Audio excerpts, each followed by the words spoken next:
गुजराती बहू की वापसी।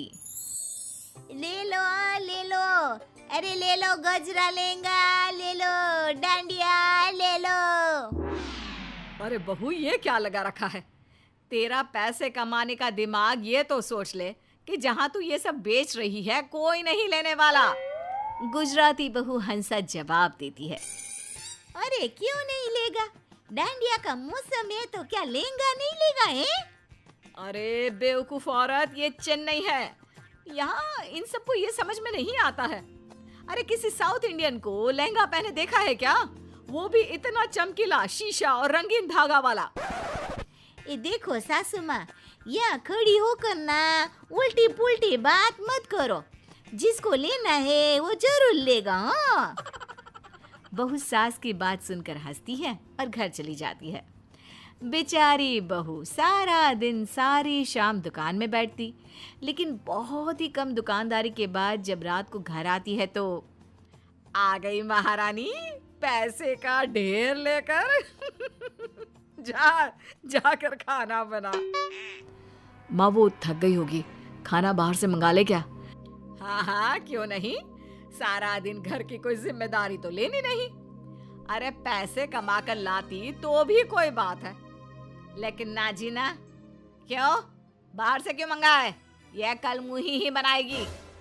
बहू को गुस्सा आ जाता है। वो किचन में जाती है और माँ के दिए फाफड़ा के साथ अचार रखकर ले आती है। लो खाओ और ठूस ठूस कर खाओ। हाँ? ये क्या है? ये कैसे खाऊं? ये कैसे खाओ का क्या मतलब होता है? जैसे पूरा गुजरात खाता है वैसे खाओ। मेरी माँ ने तो बहुत सारे भेजे हैं। हाँ। बेचारी सास क्या करती, जो था वही तो खाना था। वैसे भी बहू को ताने दे देकर उसके अंदर की सारी एनर्जी खत्म हो गई थी। सभी खा पी कर सो जाते हैं, लेकिन बहू तो कमरे के चक्कर काट काट कर घूमती रहती है। अरे क्या हो गया? किस बात का मंथन कर रही हो? ये समझ में नहीं आ रहा है कि यहाँ गुजराती कल्चर का सामान कैसे बेचूं। और ये किसी को समझ में ही नहीं आता कि डांडिया क्या है, लहंगे में शीशा क्यों लगा है, और फाफड़ा है तो रोटी इतनी कड़ी क्यों है।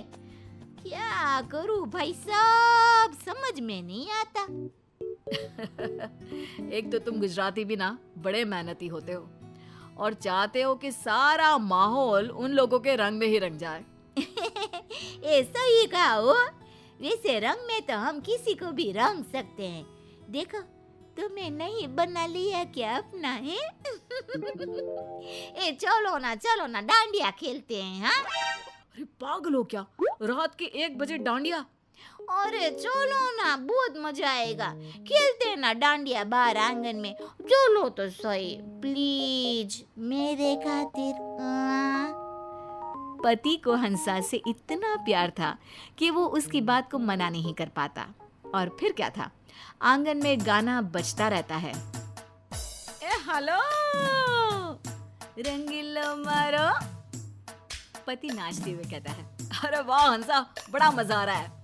दोनों पति पत्नी डांडिया करने लगते हैं। गाने की आवाज से आसपास के 2 परिवार बाहर निकल आते हैं।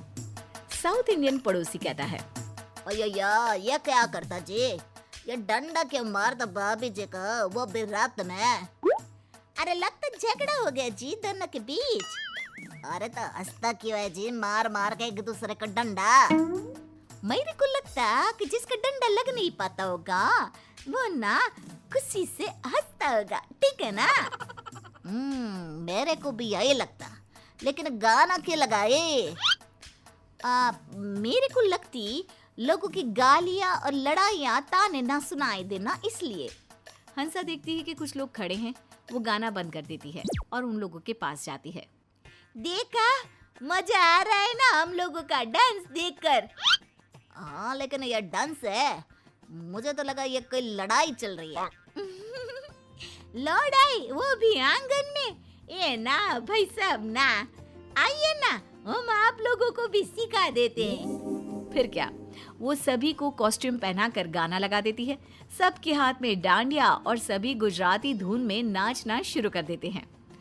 आया बड़ा मजा आ रहा है हंसा भाभी। हाँ मैंने भी फाल्गुनी पाठक देखा था डांस। अंसा, मुझे तो रखने का मन ही नहीं कर रहा। बस फिर क्या था, 2-4 लोग ही सही, लेकिन सभी को हंसा का डांस करना अच्छा लगता है। अगली सुबह, ये क्या, घर के बाहर बोर्ड क्यों लगा दिया? डांडिया क्लास। अरे ये सब नहीं चलेगा मेरे घर में, साफ साफ बोल रही हूँ। अच्छा, क्या नहीं चलेगा? घर मेरा है और यहाँ ये सब नाच गाना नहीं होगा। वैसे आप भी ना इस घर में अपने पापा के घर से आई है, और मैं भी, समझ गई ना? और जिसे आप नाच गाना बोल रही है ना, वो नाच गाना नहीं है, बल्कि कला है, साहित्य है, देश का संस्कृति है। अरे बस बस, अपना सामान बेचने के चक्कर में पूरे साउथ को डांडिया करा दे तू। ये तो इसमें गलत क्या है? हाँ, जब मैं यहाँ के कल्चर को एंजॉय करती हूँ तो मेरे कल्चर को भी ये लोग समझे, और ये तेरा मेरा क्या है? हम है तो सब भारतीय ना। अब चलिए बाहर जाकर खड़ी हो जाइए, कस्टमर आते ही होंगे। हो बस फिर क्या था, एक एक करके लोगों का घर में आना शुरू होता है। हंसा पहले डांस सिखाती, फिर लहंगा और सारा सामान पैक करके थमा देती। अरे वाह बहू, बड़े नोट छाप रही है, क्या बात है। ले, अब वाह वाह कर रही है? नहीं तो सारे दिन दाने दे दे कर मेरे तो कान खा जाती थी। अरे ला बहू ला, यह गड्डी ना पैसों की मुझे दे दे। वो क्या है ना, मेरी तिजोरी काफी दिनों से खाली है। ये रहने दो, हाँ, मेरी मेहनत की कमाई है। आपका बस चलता तो कब का बंद करा देती। नहीं जी नहीं, मैं कुछ नहीं देने वाली आपको। हाँ। सास को बहू पर गुस्सा आ जाता है। अच्छा, तो ये चला कि मेरे घर को धर्मशाला बना दिया और पैसे के नाम पर ठेंगा। रुक, बताती हूँ तुझे। एक रोज सास चुपके से सारे लहंगे काट देती है और डांडिया में कील लगा देती है, फाफड़े में चींटी डाल देती है और खुश हो जाती है। अब पता चलेगा चालाकी देवी से पंगा लेने का क्या हर्ष होता है। एक कस्टमर, हंसा भाभी ये देखिए, ये लहंगा मैं कल पैक करके ले गई थी। अरे लहंगा फटा था, सबके सामने मेरी बेइज्जती हो गई।